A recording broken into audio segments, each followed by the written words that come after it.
Giant collapse. Bad idea. Bad idea. Bad idea. Holy shit.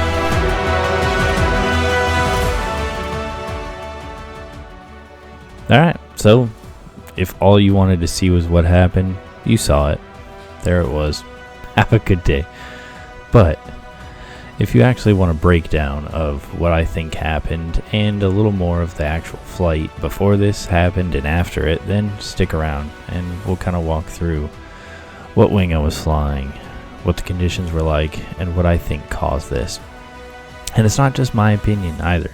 I got a lot of opinions. I showed this video to a lot of people at the Bad Apples Fly-In because I wanted to know what their opinion was. So I have an educated guess of what happened.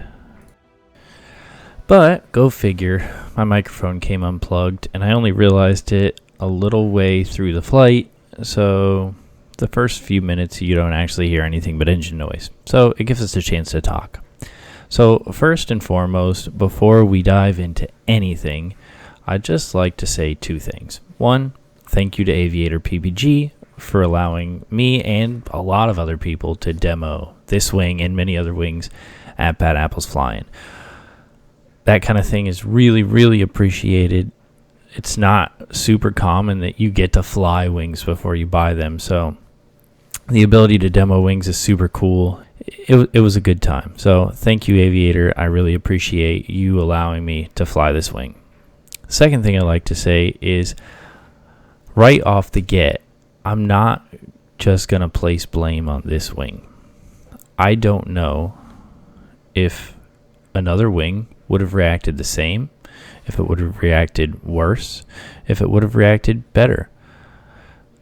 I know that every wing is going to react differently, and even then, like every condition, every input, every gust of wind, and I mean anything and everything could happen at any time. So I'm not just crapping on this wing.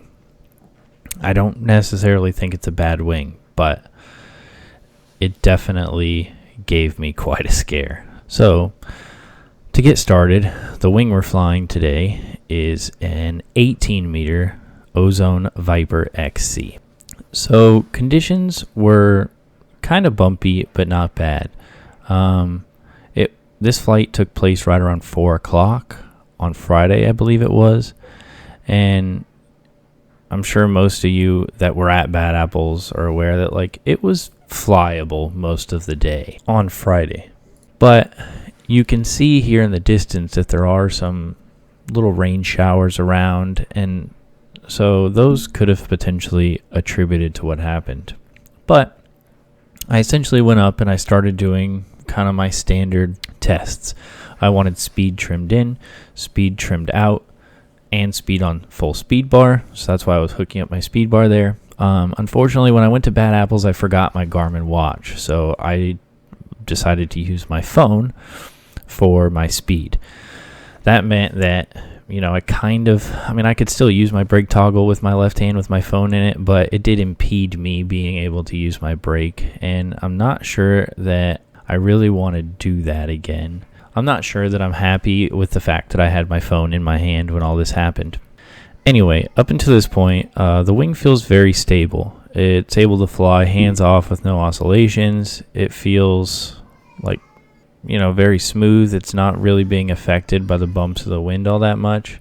I mean, I'm getting rocked around a little bit, but it's not bad. Brake pressures are somewhat heavy on the wing, but in my experience, that seems to be like an Ozone characteristic. So they tend to have heavier brake pressures than a lot of other wings, but I mean, if you've flown Ozone, you'll probably know that. You'll be used to it. It's not a big deal. But Up until this point, I really haven't had any bad experiences with the wing. Everything has felt good. Alright, well, that's what I get for doing a full and, or not doing a full and comprehensive pre-flight check. Go figure. Alright, so into wind, fully trimmed in, our speed was 24 miles an hour. What the ball sack? The freaking watch got caught on the speed bar line. Weird shit happening. And downwind 35, 36, 37, 35, 34, 33, 34, 30. I'm gonna go 35. So 24 and 35, 11 mile an hour. Alright. So, unfortunately I forgot my watch, so everything I've got to do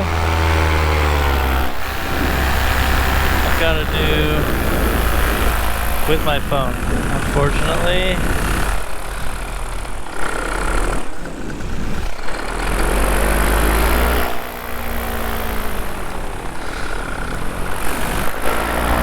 Woo, she sped up a lot.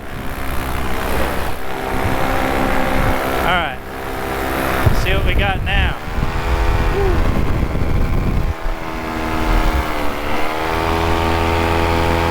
40, 50, 48, 46, 47, 48, 49, 50, 47, 48. It's all over the place. I don't know if you can see it. Seems like average is about 46. Huh. I would have thought it would have been faster than that. 46, 47. Real heavy brakes, or even tip steer, like real heavy when you're trimmed out.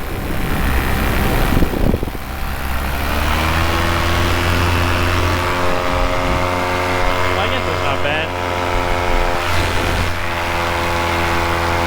It's very stable. Let's see.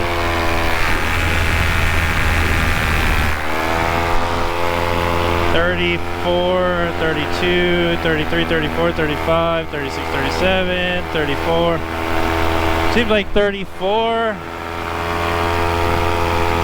$34 or $35, somewhere in there. We'll give it $35. I'll give it that.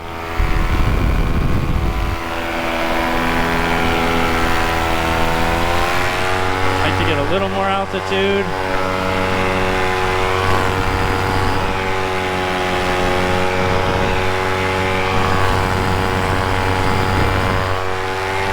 To do the speed bar test.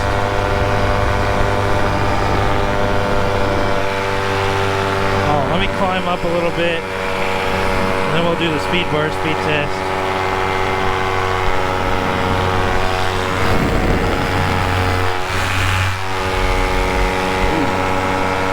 So, pretty light pressures to bring in the trimmers. That's good, I like that. Stow those, let's climb up.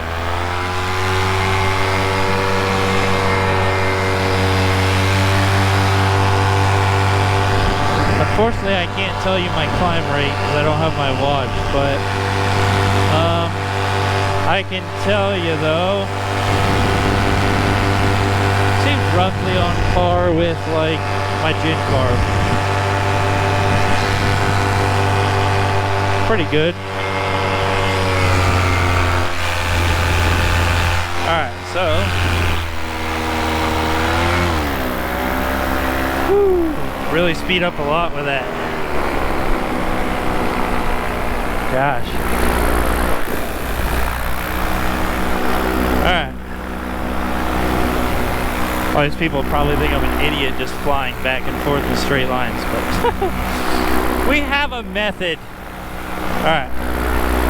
So I'm going to keep the right brake toggle in my hand,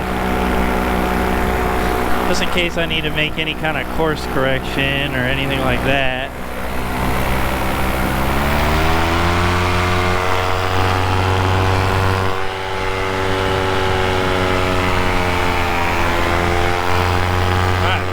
touching. He's fluttering a little bit. 40. Wow, this thing is fast. 45, 46, 46, 47, 46, 46 into wind. That's pretty good. 46 into wind is gnarly. Let's test it downwind. See what we got. It was definitely jumping around a bit, but honestly, like right now the conditions are not ideal for being on speed bar. 2 big rain showers are headed our way too. There might be gust fronts associated with those. It was at this moment that he knew. He fucked up. Yep. Yep, bad idea. Giant collapse. Bad idea. Bad idea. Bad idea. Holy shit. Holy shit. Holy shit. Okay, so there was our collapse, and you saw the conditions surrounding our collapse. We first did a full speed bar run into wind, and everything was okay. But we started to push the speed bar out downwind, and that's when we ran into trouble. So I'm going to play this through a few times in slow motion, and we're just going to point out a few things as we're watching so that you can make your decision of what happened here. So one thing that you cannot see that I could see out of my peripheral vision was an asymmetric frontal collapse. The whole right side of the wing just disappeared out of my peripheral vision. Obviously, as you can tell in the video by the fact that my hand is in the air with my phone in it, and there's no brake toggle in my hand, I had no brake toggle in my left hand. The next thing that I didn't even see until I put this video frame by frame was you can actually see the wing recovering from this collapse. You can see the whole wing wrinkled and it's starting to retake its shape and reinflate here. Now, up until this point, I was kind of just in shock. I didn't know what the hell to do for the first 2 to 3 seconds. It was complete overload and I was basically frozen and just literally verbally out loud saying, what the fuck? But at this point, I look up at the wing and you can see the right side of the wing is inflated. I looked up at the wing and I was looking for 2 things at this point. Is the wing flying and are my lines twisted? If the wing was flying and my lines were not twisted, then my decision was I'm not throwing the reserve. I can fix this. If I saw any of those 2, that was the point that I was going to make the decision to throw the reserve. But I saw everything looked like it was flying, and I didn't see any riser twist, lines twisted, anything like that. So I made the decision to try and fly out of this. So here we're going to notice 2 things. One, you can see my right hand is flailing around and has no brake toggle in it. So whenever this occurred, I also had no brake toggle in my right hand. This could be a good thing, it could be a bad thing, but it at least proves that I wasn't pulling brake. So brakes did not cause this. One thing that I would like to point out that might be an issue though is you can see here our right trimmer is fully released. I'm going to jump back here and you can see our left trimmer actually is about 1 inch shy of being released. I don't know why, but they didn't come out perfectly evenly, and I actually had a little bit of unevenness there. Now, once I kind of flailed around and finally got my hands onto the brake toggles, we kind of started to get into a bit of a nose down spiral, and I knew I was kind of running out of altitude, so I kind of got into my right brake kind of heavily to bring it a little bit out of that nose down spiral and more into like a flat turn. Technically, you're not supposed to pull brakes when you're beyond the red line on the trimmers, which we are. But at this point, like, we need to do something. I need to stop losing altitude. So that was a decision that I made, and it ended up working out. And in my estimation, because I don't have my watch with me, but looking back at other videos and looking at my perspective of how far away I am from the ground here and how far away I am from the ground when I know my altitude, I estimate I'm around 1,000 feet. I mean, it appears as close as I can estimate that I came out of that nose down spiral at about 50 to 75 feet. So I lost, near as makes no difference, 1,000 feet in this short amount of time.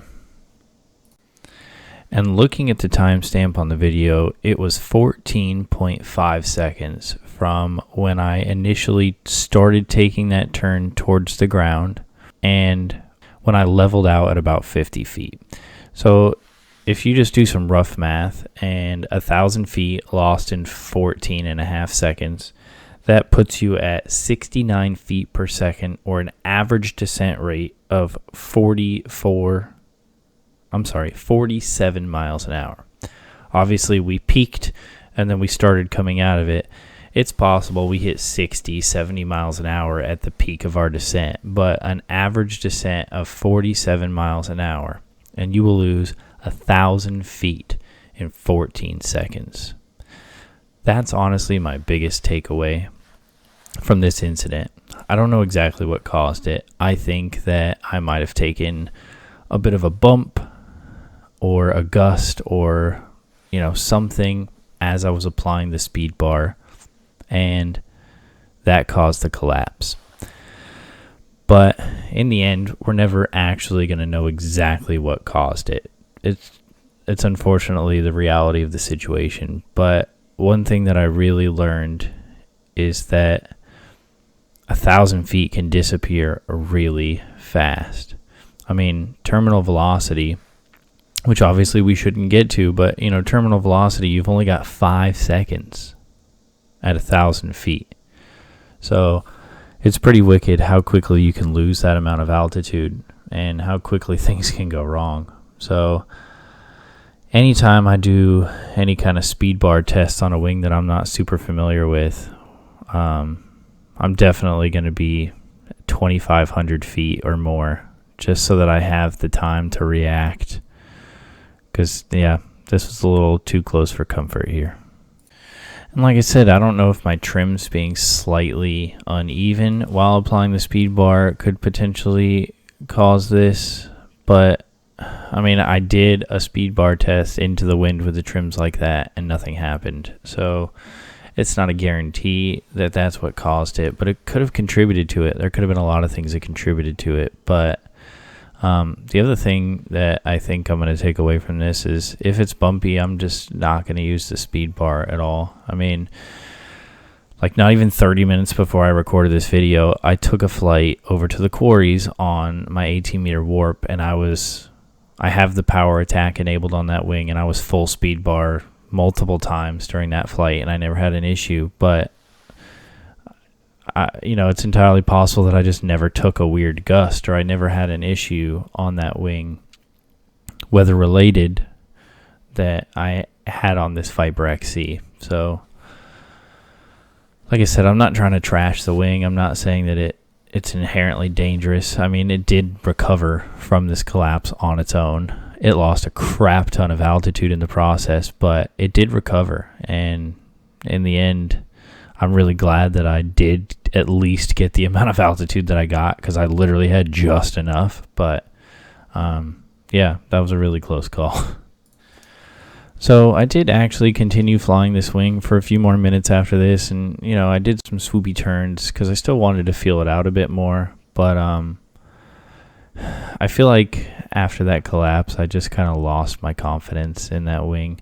And look, I'm never one to trash a wing. I don't ever want to call, a wing a piece of crap or anything like that. It's just because I lost my confidence in it. Someone else might fly that wing every day and love it and have all the confidence in the world in it. So, I never want to put a wing down or a manufacturer down in that way. But after this incident, I just lost all confidence in especially the speed bar, using the speed bar on this wing. So, yeah, that was pretty much the end of the test. Like I said, we did some little swoopy turns and stuff, but I ended up bringing it in for a landing, and that was basically the end of my flight on the Viper XC. Holy shit. That was fucking gnarly. Oh my god. That was fucking gnarly. I wonder if anyone got that on video. I doubt it, but like, holy shit. That was so gnarly.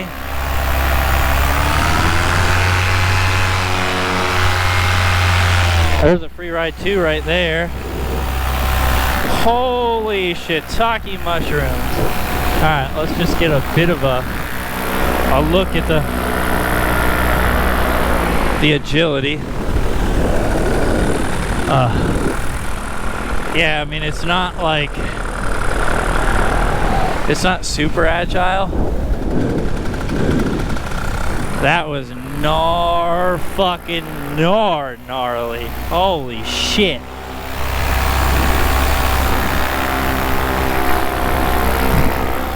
That was, I don't even want to think about like how bad that could have been. Holy shit.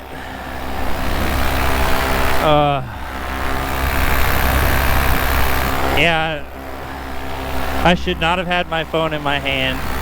And I said there might be a gust front on the front end of that storm that's coming this way. Maybe a fucking gust hit me at exactly the point that I said that. It's fucking possible, but holy fucking shit. This thing tried to kill me. Luckily I had some altitude and I was able to come out of that, but honestly not by a lot. Like, I didn't have a lot to spare at the end of that. Holy fucking shit. That was fucking gnarly, dude.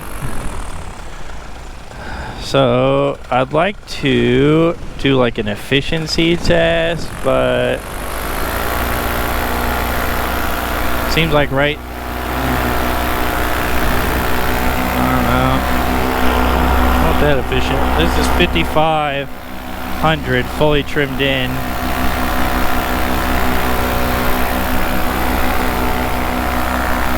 And I mean, yeah, 54, 55, somewhere around there. Holy fucking shit. That was so fucking gnarly.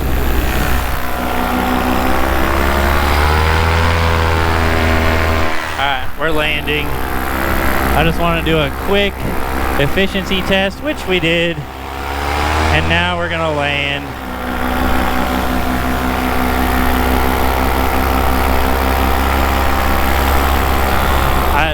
I don't know how much the video got of that, but that was freaking gnarly as shit.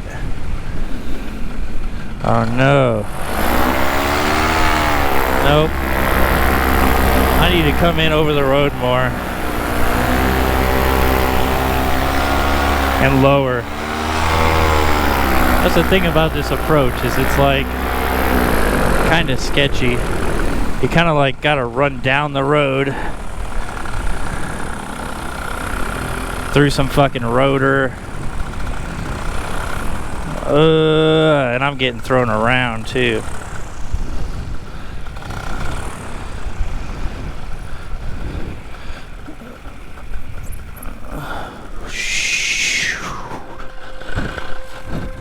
Holy shit!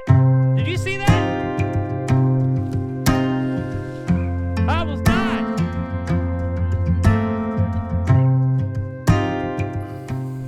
So that's the video on the Viper XC. Obviously that didn't go as planned. I was the closest I've ever been to not making it out of a situation on my paramotor. So it definitely shifted my perspective a little bit, and it just brought me a new respect, especially for altitude. But anyway, please, by all means, guys, if you see anything in the video that I didn't, if you think you know what happened, leave a comment below. You can also email me. The email's in the description. But yeah, I hope you guys enjoyed it, and I'll see you on the next one.